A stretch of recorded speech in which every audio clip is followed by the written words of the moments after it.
L'chaim, l'chaim to life. It takes a wedding to make us say, let's live another day. Drink l'chaim to life. Hi and welcome to a brand new Was ist Neues VNR video news release. I'm sure most of you are wondering where I am, what all these bottles of wine and grape juice are. I'm sure you recognize most of these names: Kedem, Baron Herzog, Concord. Most of you are familiar with this kind of bottle. Kedem grape juice, dark, gold, there's even a blush. Be it if you're Heimish, be it if you're Yeshivish, Hasidish, even if you're Jewish or you're not Jewish, people seem to like this product. We are today in Kedem's factory in Bayonne, New Jersey, and we are going to go see exactly how this product is made. With us right now is Jay Buchsbaum from Kedem. Shalom Aleichem. Shalom, good to see you. Good to Welcome. see you too. So about this product, how exactly is this product made? Because I know this factory only does the bottling part. What's wonderful about Kedem grape juice, it's the only grape juice, first of all, Kedem is the second largest grape juice selling in America, only after Welch's, which is not kosher, of course.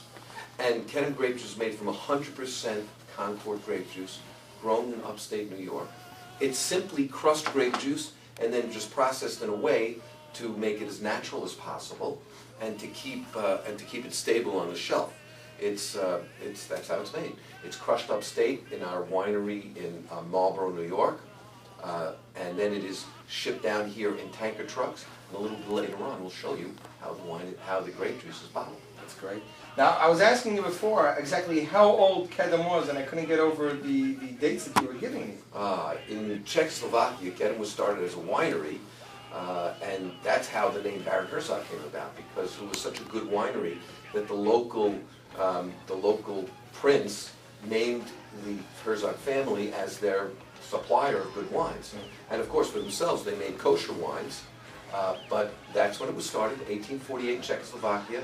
In 1948, when Mr. Herzog Sr. came to this country, he started a small winery on the Lower East Side, eventually moved to the Bronx, eventually moved to Williamsburg, and here we are today in Bayonne, New Jersey. And you told me you're here about 9 years now.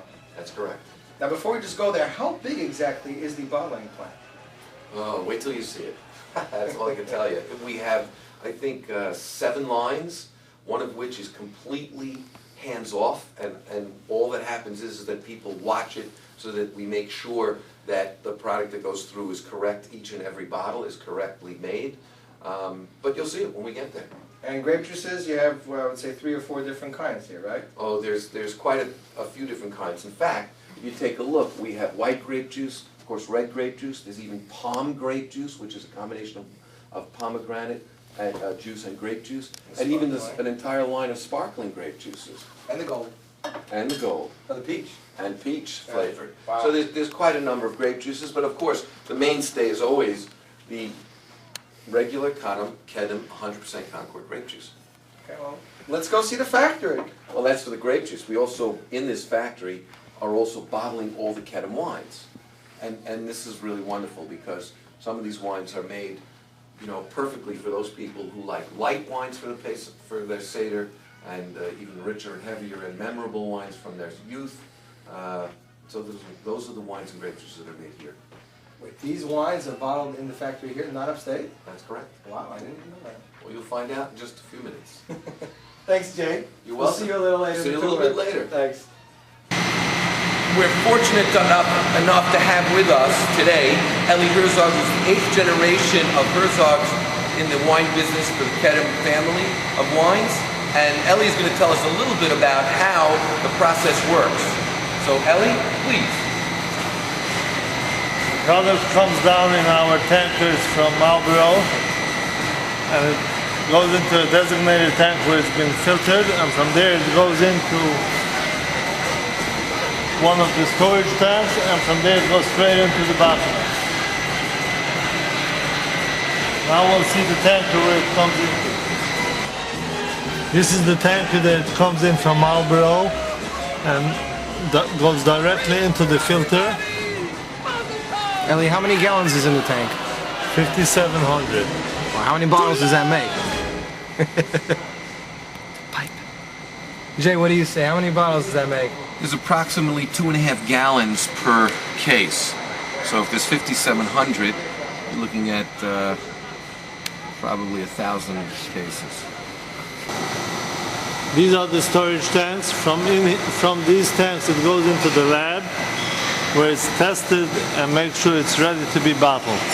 What you're looking at here are flats of plastic bottles, empty plastic bottles that come in completely sterile, that are then loaded onto our machines and then eventually go onto the flats where, as you can see, the bottles are moving along the assembly line into the bottling room. In just a moment, we'll take you all into the bottling room where you'll see this grape juice being bottled so that it can be sent all over the world. This is the 32-ounce Kedem Grape Juice bottle.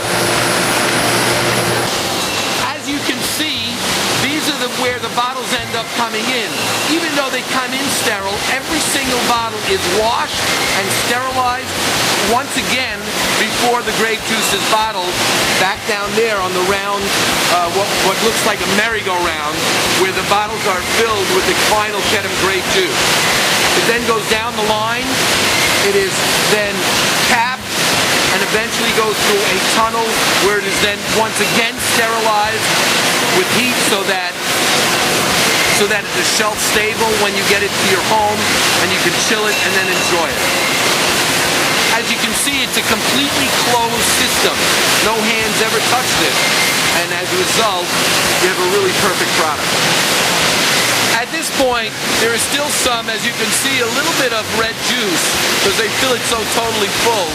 It then goes into this tunnel where every single bottle is washed, and so when you end up getting it at home, it ends up being completely clean and perfect to use.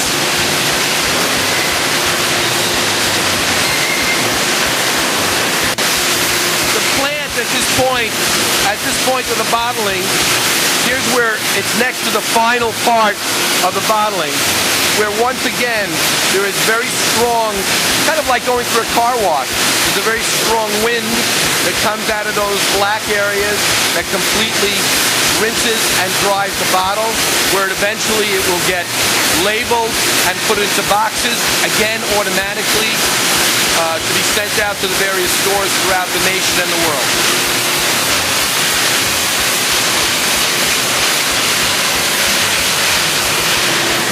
Here's a state-of-the-art label machine that ends up putting the labels on each individual bottle, and it's a two-step process. The first one that you're looking at now is the front label, and if you pan to your right, you'll see the second one, which is putting on the back label, and this back label has all federal and state and local requirements of health and exactly what the ingredients are in each and every bottle. Here's the final product coming out after it is cleaned, packaged, and sealed, and ready to go into its boxes. As you can see, until this point, no one and no human hand has actually touched any of the bottles. And so this is all part of an effort to make sure that every single drop that you get is completely pure. Okay, now it's a little bit loud in here because we're at the end of the bottling line. And at this point, if you can pan your camera to the right, you will notice that once again, even this is completely and fully and totally automated. The grape juice is dropped into already cases that are lined up to have it. It's kind of like at a bowling alley, if you will. And here you go. Take a look at that. You see every box is sealed automatically behind glass so that again, nobody touches it. It's still open, the box, but here again, nobody touches it. And it goes through a sealing machine where both, you want to bend down a little bit, I don't know, you can see it better than I can, where all the boxes are folded. Keep walking.